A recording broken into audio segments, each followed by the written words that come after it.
어떻게 하면 2년 동안 24배가 양도세 계산식이 복잡해질 수가 있을까요?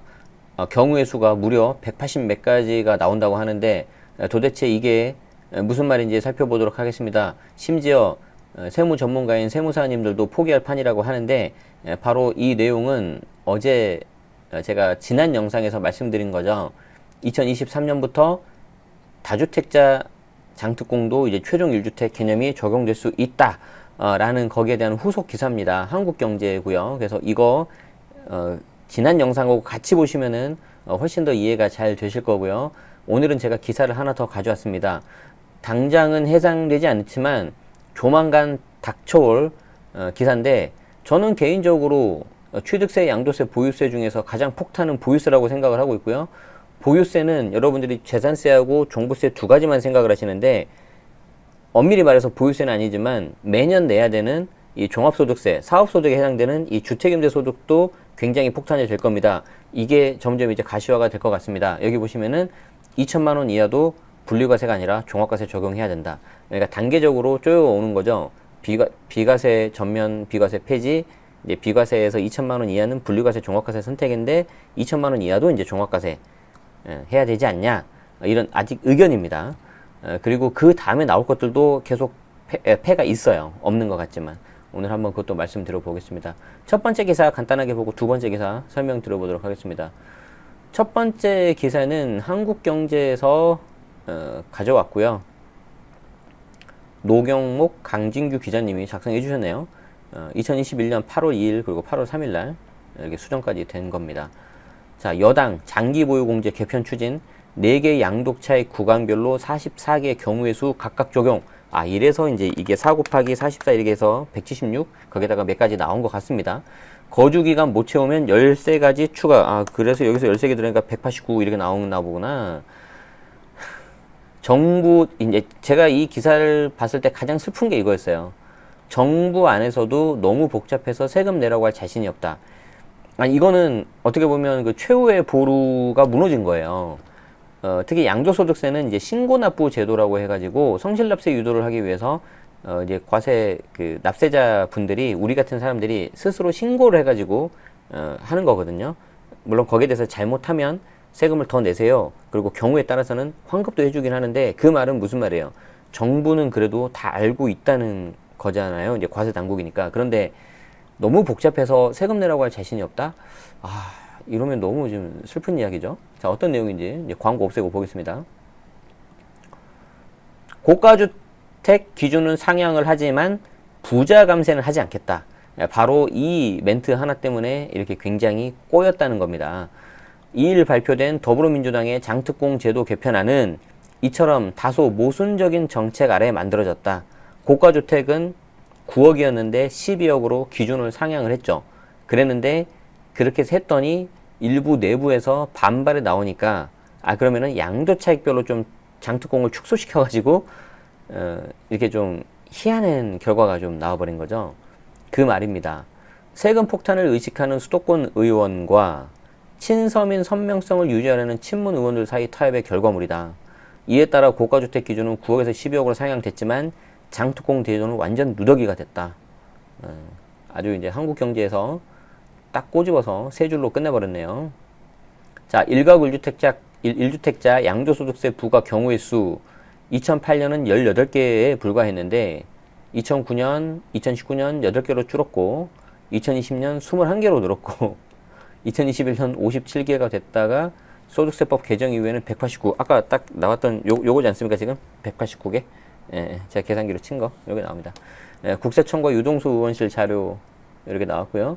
양도세 장특공 개정안이 보유 거주 40인데 이 양도차익 구간이 5억 이하 5억 이하는 최대 80%가 가능하고 5억에서 10억은 보유 30 거주 40 10억 초과 15억 이하는 보유 20 거주 40 15억 초과는 보유 10 거주 40 이것도 말이 많은 게 이 양도차익 구간이 전체 양도차익이냐 아니면은 세금이 부과되는 9억 초과 이제 앞으로는 12억 초과가 되겠죠. 거기에 대한 거냐 이것도 좀 불분명한 것 같아요. 자, 급증하는 장특공제 경우의 수. 일가구 1주택 소유자는 2019년까지는 해당주택을 얼마나 오랫동안 보유했는지만 고려하면 됐다. 2008년까지 3년 이상 보유 시 10%씩 공제해주는 걸 시작으로 보유기간이 1년 더 늘어날 때마다 매년 4% 추가해줘서 20년 이상 보유하면 양도차익 80% 공제해줬고, 이에 따라서 보유기간별로 총 18종류. 자, 그런데 2009년 정부는 일가구 1주택이 국민의 주거생활 안정의 필수적인 요건이라는 점을 강조해서 연도별 공제율을 4에서 8%로 상향했다. 일가구 1주택 소유자는 장특공제를 받기 위해서 3에서 10년의 보유기간만 고려하면 됐는데 8가지 경우의 수를 감안해서 더 보유할지 양도할지를 선택하면 돼서 비교적 간단했다. 자, 이 같은 장특공제가 복잡해진 것은, 자, 여기서부터 이제 중요하죠. 2018년 9.13 대책부터다. 정부는 보유만 하고 실거주하지 않는 경우를 옥죄기 시작했는데 자녀 교육 등의 목적으로 다른 곳에 전세를 살고 있는 경우도 그 이유가 묵살됐다. 정부는 2020년 1월 1일부터 2년 이상 거주하지 않는 경우 1가구 1주택자라 하더라도 보유기간에 따라서 최대 30%만 공제되는 일반공제를 적용하겠다는 방침을 밝혔다. 일반공제 보유기간별 공제구간은 총 13개. 그래서 기존 8개의 경우의 수에 13개가 더해져서 총 21가지. 아, 이런 식으로 계산을 했더라고요. 저는 뭐 경우의 수 2 곱하기 2, 뭐 독립변수 해가지고 막 우리 컴비네이션 막 이런 거 배웠었잖아요. 통계학 때. 아주 옛날이라서 기억 안 나시죠? 예, 아무튼 뭐 그렇게 한 것 같은데, 그냥 각각의 경우의 수를 이렇게 다 한 것 같습니다. 자, 올해부터는 2021년부터는 거주 요건에 따른 공제율 차등이 시작되면서 경우의 수가 더 늘어났다. 10년 이상 일가구 1주택 보유한 세대주는 기존에 80% 받았지만 올해부터는 거주 기간에 따라서 48에서 80%까지 총 9개 구간. 그래서 3년부터 10년이니까 3, 4, 5, 6, 7, 8, 9, 10. 아, 이거 난 10개 나오는데 왜 9개 나오지? 내가 뭐 하나 빠뜨리는 것 같은데? 어쨌든, 이런 식으로 계산하는 것 같습니다. 저도 그 세무사 2차 시험 볼 때 장특공 계산할 때는 뭐 3년에서 4년이면 예전에 일반 세율, 표일은 10%, 4년에서 5년이면 뭐 12 곱하기 3이어가지고 했었거든요. 그때도 항상 손가락으로 했어요. 손가락으로. 이게 틀릴까봐. 하나라도 틀리면 그냥 땡기기 때문에. 보유기간과 거주기간별 공제율 계산 방법 모두 더하면 거주기간 2년을 못 채울 경우에 경우의 수 13개를 별도로 하고도 44개에 이른다. 아, 이렇게 해가지고 또 이제 44개가 됐네요. 자, 여기까지만 잠깐 좀 정리를 좀 해볼까요? 자, 지금 보시면 어제도 한번 제가 그렸었는데, 이 장특공이 2019년, 2020년, 2021년 이렇게 바뀌었죠. 이 장특공이 일반의 경우 이게 표 1입니다. 이게 이제 3%에서 이제 2%로. 그러면 이게 이제 뭐냐면은 최대 15년까지 가야 되는 거예요. 예전에는 10년만 있으면 내가 30% 받을 수 있었는데 15년을 가야 30%를 받을 수가 있습니다. 자, 그리고 이제 2020년이 되면은 고가주택 9억 초과분이죠. 9억 초과분에 대해서 최대 80%를 받을 수가 있는데, 이때 80%에 이제 거주 기간이 2년이 들어가 버리는 거죠. 그리고 21년이 되면은 요 80%가 보유 40%, 그리고 거주 40%가 들어가는데, 많은 분들이 좀 착각을 하시는 게, 아, 그럼 보유 내가 10년만 하면 40%가 되는 거냐? 그런 거 아니에요. 최소 내가 2년 거주를 해야지 요 고율의 장특공이 되는 겁니다. 만약에 이게 없어버리면은, 만약에 이게 지키지 못했다, 그러면 이렇게 가는 거예요. 이렇게. 네, 그래서 예전에는 내가 이거를 못 받아도 이거라도 받을 수 있었는데, 이거라도 받으려면 10년이 아니라 15년을 해야 된다는 거죠. 이미 이때부터 다 작업이 들어갔던 거예요. 제가 봤을 때는. 자, 여당안에 따라서 양도차익에 따라 구간별 공제율을 적용하는 방식으로 법이 개정되면 양도세 경우의 수는 기하급수로 늘어난다. 그러니까 이제 지금 나오고 있는 2023년부터 그 말하는 거죠. 4개의 양도차익 구간별로 44개의 경우의 수가 각각 적용된다. 아이고야. 여기에 2년 미만 거주자의 경우에는 일반공제를 적용하는 방안은 그대로 유지된다. 그쵸? 일반공제, 표 1. 아까 말한 30%. 그래서 2019년만 해도 8개였던 경우의 수가 189개로 늘어나는 것이다. 이렇게 되는 겁니다. 이건 뭐 너무 심각한데.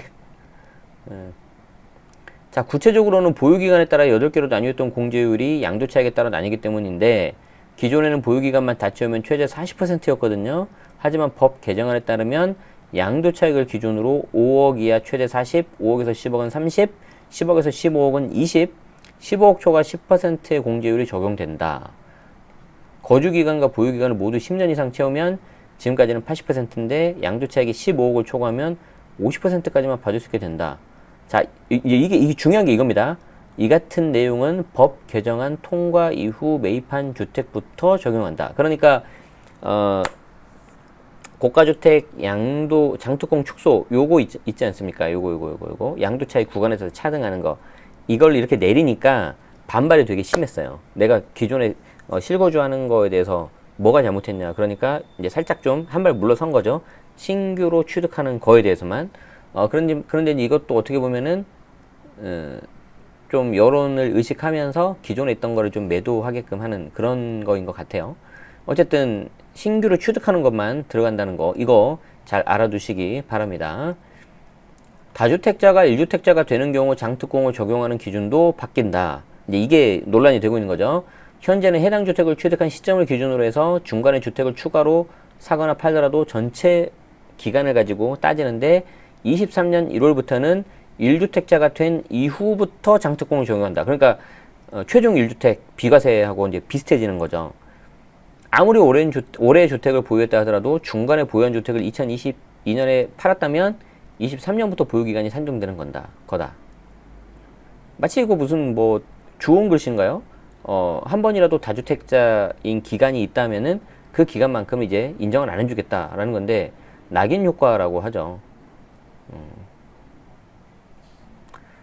자, 만약에 이제 재밌는 게 나왔어요. 만약에 관련 제도가 일찍 시행됐다면 서울과 청주 아파트를 보유하고 있다가 청주 아파트를 먼저 팔아서 나중에 서울을 파니까 3억 원의 세금을 아낀 노영민 전 대통령 비서실장의 사례는 막혔을 거다. 이렇게 해서 막힌 금액이 한 3억 정도 된다고 하더라고요. 요거. 그래서 한 세무사는 시장의 실패에 따른 집값 급등을 세금으로 틀어막으려다 보니 조세제도가 갈수록 왜곡되고 있다고 말하고 있죠. 자, 그래서 이거는 제가 어제 올려드린 영상하고 한번 이렇게 좀 잘 보시면 되는데, 이쯤에서 여러분들이 장기보유 특별공제를 왜 해주는지 한번 좀 생각해 보실 필요가 있어요. 장기보유 특별공제를 왜 해줄까요? 한번 그런 생각 안 해보셨어요? 장기보유 특별공제는 왜 해주는 걸까?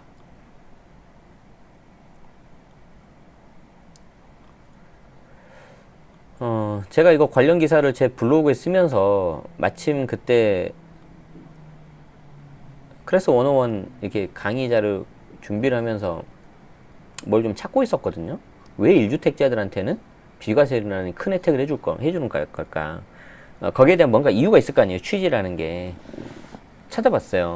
찾아봤더니 아주 예전 1994년에 있었던 대법원 판결인데, 거기에 이제 뭐라고 판시가 돼 있냐면, 1주택 비과세를 해주는 이유가 뭐냐면, 주택은 국민의 주거 생활의 기초가 되는 것이므로 1세대가 국내에 소유하는 한 개의 주택을 양도하는 것이 양도소득을 얻거나 투기를 할 목적으로 일시적으로 거주하거나 소유하다가 양도하는 것이 아니라고 볼 수 있는 일정한 경우에는 그 양도소득에 대해서 소득세를 부과하지 아니함으로써 국민의 주거생활 안정과 거주 이전의 자유를 보장해 주는 데 있다.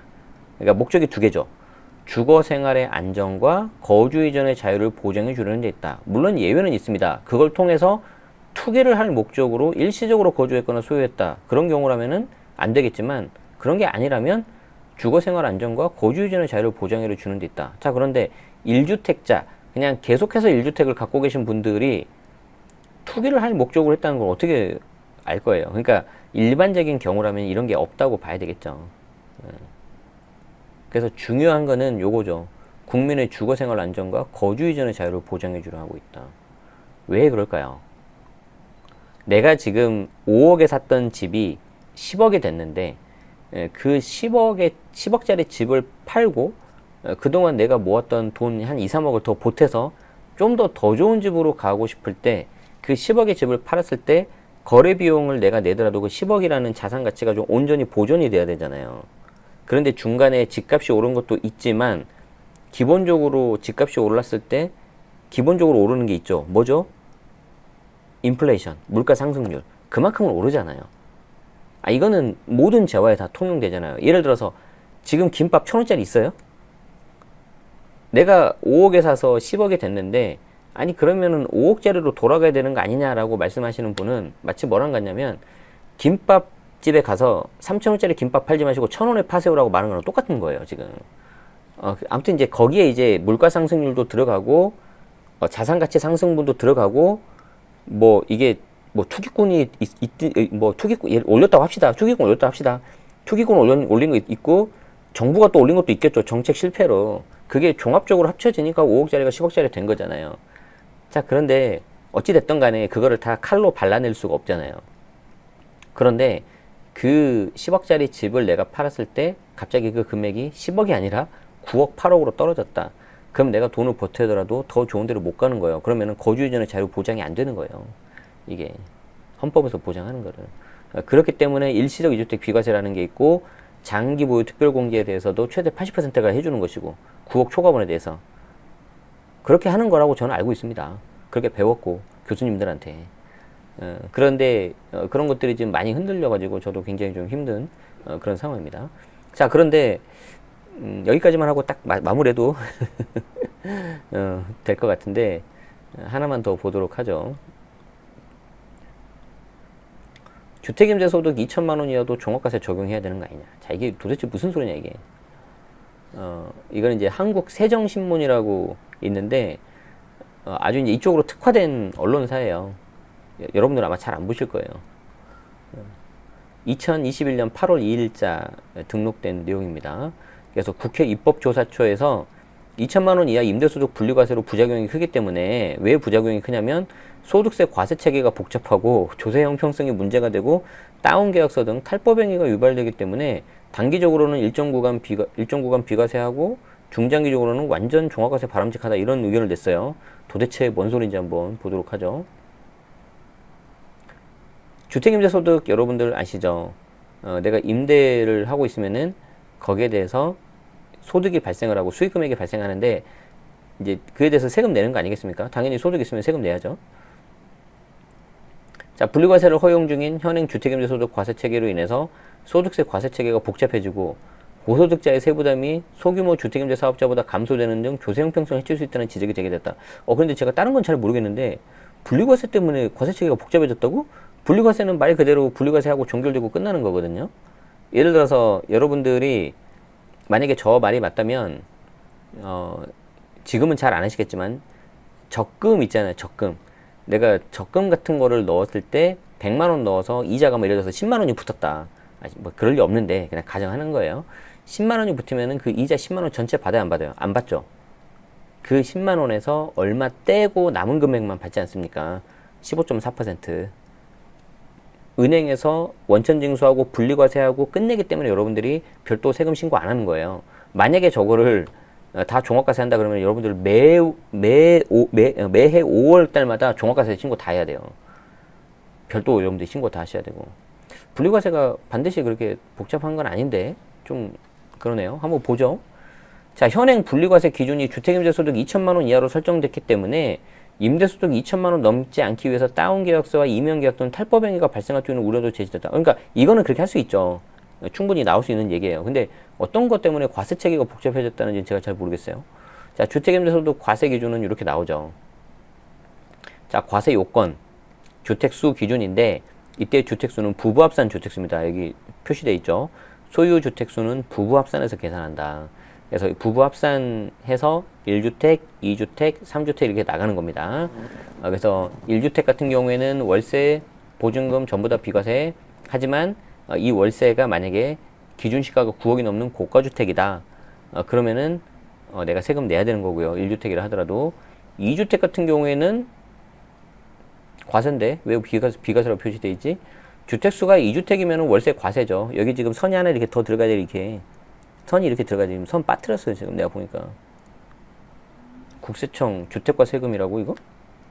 나 지금 여기 책 있는데? 이게 이렇게 표시되어 있다고?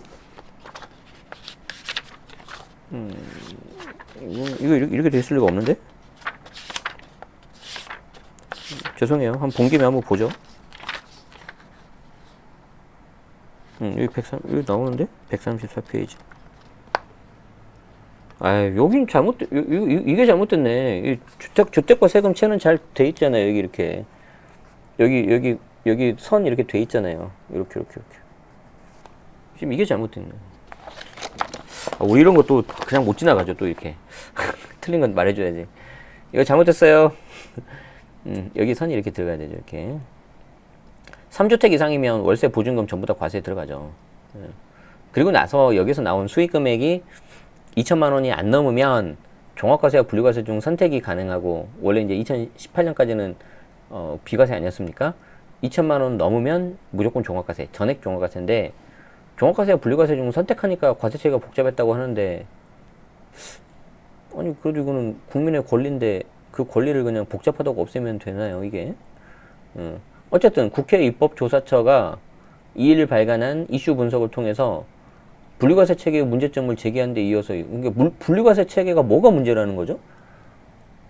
자, 이에 대한 해소 방안으로 단기적으로는 일정 구간에 대해서 비과세, 중장기적으로는 완전한 종합과세 방안을 제시했다. 아, 그러니까 일단 분류과세 체계가 뭔가 문제점이 있다고 가정해 봅시다. 저는 아직 잘 모르겠는데, 그래서 여기에 대한 해소 방안으로 단기적으로는 일정 구간에 대해서 비과세 얼마 할까요? 기존처럼 2천만 원 이하 되겠습니까? 아니죠. 만 1천만 원 이하? 그 정도 되겠죠. 이건 이제 맞으면 이제 이 방송이 성지 방송이 되는 거예요. 그리고 중장기적으로는 완전한 종합과세. 그러니까 이렇게 할 수 있겠구나. 또 이제 여기서 편을 가르겠네. 수익 금액이 뭐 1천만 원 이하거나 아니면 소득 요건이 좀 얼마 안 되면은 비과세하고, 한 2년, 3년 정도 한시적으로 해주겠죠. 그리고 나서 그 이후에는 전부 다 종합과세, 분류과세 다 없애고, 그렇게 시나리오가 흘러갈 것 같은데요. 왠지 느낌상. 이와 관련 주택임대소득에 대한 전면과세가 시행된 2019년부터 임대소득 2천만 원이 초과하는 경우에는 종합과세 방식 신고해야 된다. 그렇죠. 이거는 뭐 알고 계실 거고. 자, 반면 임대소득 2천만 원 이하인 경우에는 종합과세와 14%의 단일세율을 적용해서 분류과세하는 방법 중 하나를 선택해서 신고할 수 있는데, 요거잖아요. 수익금액 2천만 원 이하 임대소득자가 분류과세 선택할 때 필요경비 및 기본경비 둘 다 등록하면 60% 필요경비, 그 외에는 50%, 기본공제는 다른 종합소득 금액이 없다. 2천만 원 이하라면 400만 원, 여기 200만 원. 그런데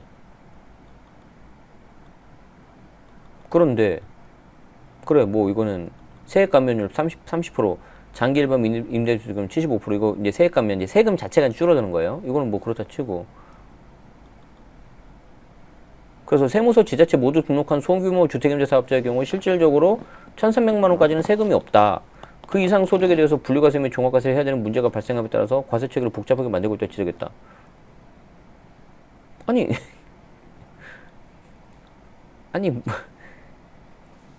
세금이 없는 구간이 있어요. 최저한세라고 해서. 그래서 이제 금액이 적으면 이제 세금이 안 나오거나 적게 나오지 않습니까?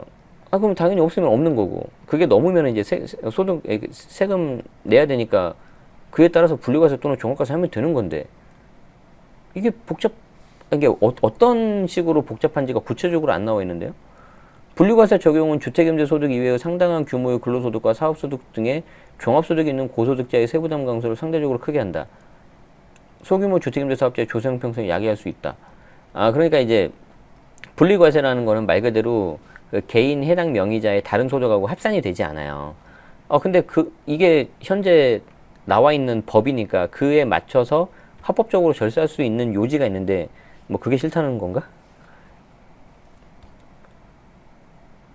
더 나아가 분류과세 기준을 주택임대소득 2천만 원 이하로 설정함에 따라서 2천만 원을 넘지 않기 위해서 다운계약서 쓰고, 이거는 뭐 발생하는 거죠. 이건 당연히 저도 인정. 우리가 이제 분양권 같은 경우에 2021년 6월 1일 가서 분양권 양도세율이 너무 높아지니까 그 전에 막 거래가 일어나잖아요.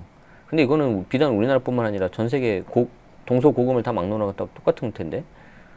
그래서 연간 2천만 원 이하 14% 분류과세로 과세 형평성이 저해질 수 있음을 지적해서 일정 구간은 비과세하고 중장기적으로는 완전하게 종합과세. 그러면 비과세하면 아까 여기 나오는 1,300만 원이 되겠네요. 야, 그런데 뭐 일단 제가 원문을 다 보지 않았기 때문에 제가 함부로 말씀은 못 드리겠지만 뭐 이 기사로만 보면 왜 분류과세에 대해서 복잡한지 이해를 못 하겠는데요. 그러면은 분류과세 이런 문제로 분류과세가 때문에 과세체계가 복잡해졌다면은 전면 과세된 2019년부터 문제 제기를 했어야죠. 그때 우리 되게 힘들었잖아요.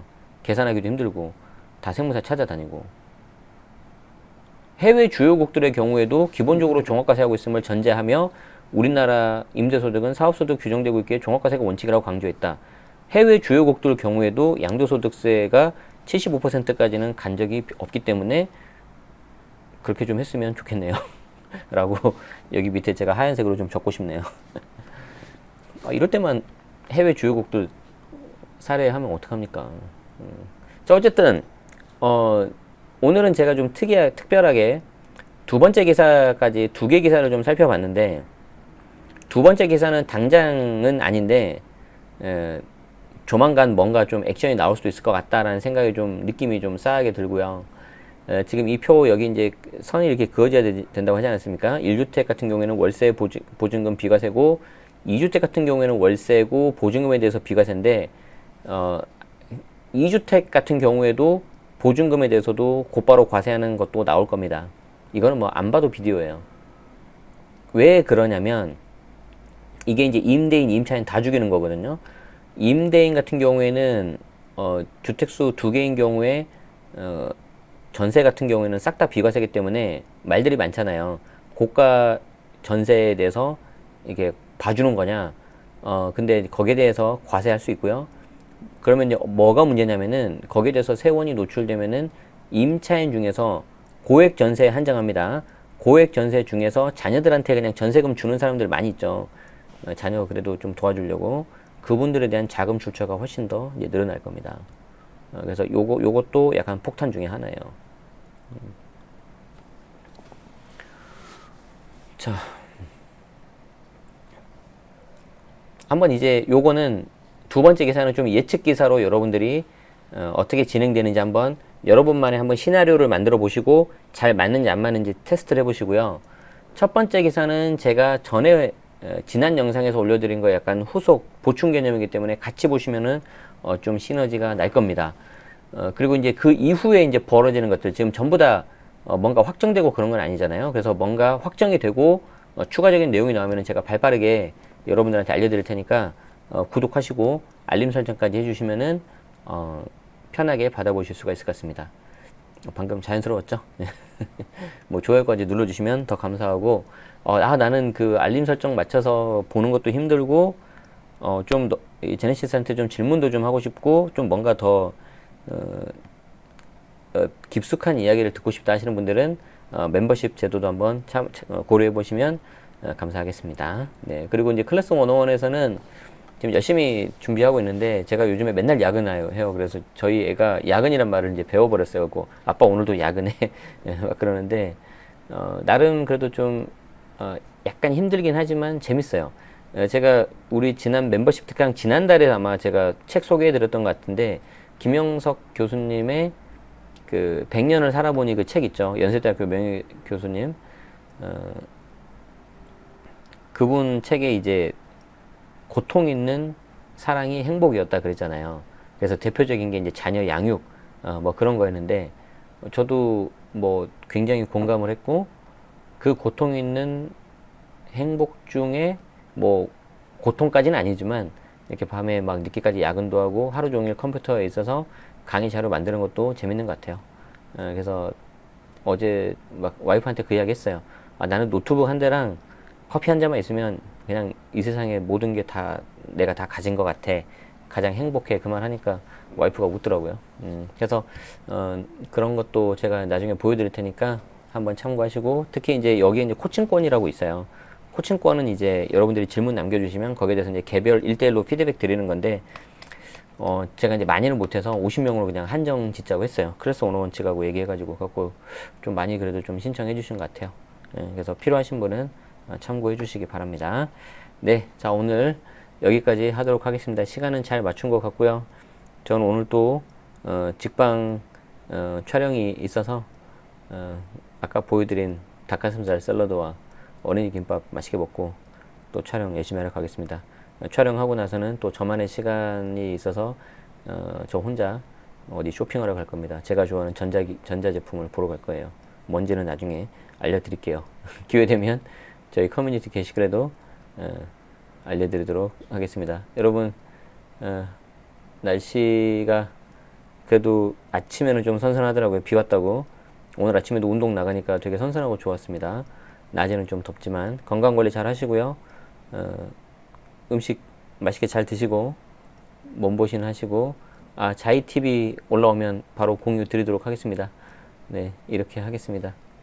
네, 오늘 함께 해주셔서 고맙습니다. 식사 혹시 늦으신 분 계시다면 죄송하다는 말씀드리고 맛있게 식사하십시오. 남은 하루도 행복하세요. 고맙습니다.